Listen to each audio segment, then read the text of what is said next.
Hey guys, let's talk about Naagin season 6।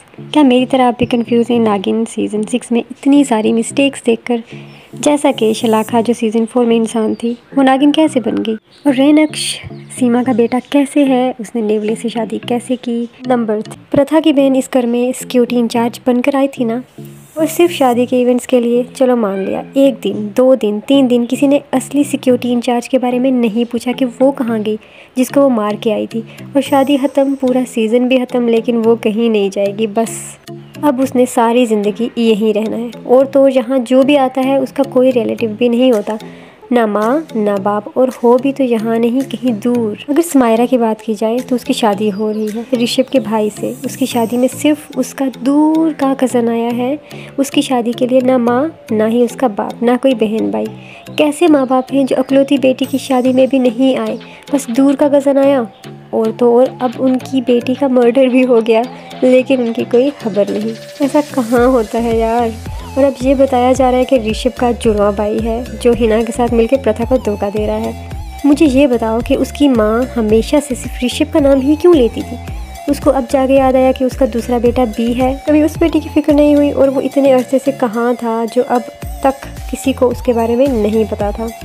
सुनने में तो यही आया कि ऋषभ का जुड़वा भाई भी उसका हमशक्ल है, लेकिन उसकी माँ ने पहले क्यों नहीं जिक्र किया? ना उसके बाप ने किया, ना ही सीमा ने किया। ऐसा क्यों? Please explain. सीमा ऋषभ के डैड से प्यार करती थी, पहले ये बताया गया। और फिर ये कि मैंने तो अमृत कलश का पता लगाने के लिए शादी की थी। और जब ये सीन चल रहा था तब तो सीमा को अमृत कलश का पता भी नहीं था। फिर ये सब क्या था? नंबर 4, ये बताया जाता है कि नेवला नागिन का सबसे बड़ा दुश्मन है। और अगर वो एक बार नागिन को देख ले तो जब तक उसको जान से मार नहीं देता तब तक वो उसका पीछा नहीं छोड़ता। तो सीमा और बन्नू के जाते ही रेनक्श कहाँ गायब हो गया? उसने नागिन से बदला क्यों नहीं लिया? नंबर 5, पहले दिखाया सीमा बहुत अच्छी है और डैडी जी बहुत बुरे। वो उनसे सारे काम करा रहे हैं गलत।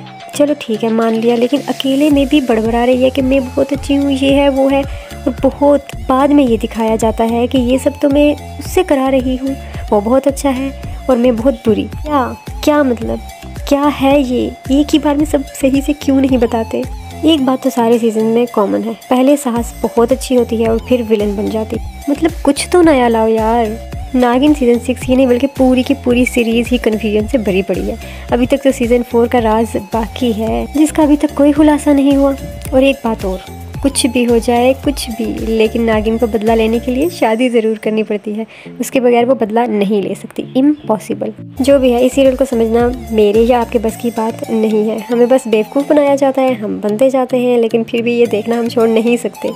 आदत जो है हमेशा से। तो आपके माइंड में भी कोई ऐसी कन्फ्यूजन है तो कमेंट करके ज़रूर बताइएगा। चैनल को लाइक शेयर और सब्सक्राइब करना ना भूलिएगा। Thank you.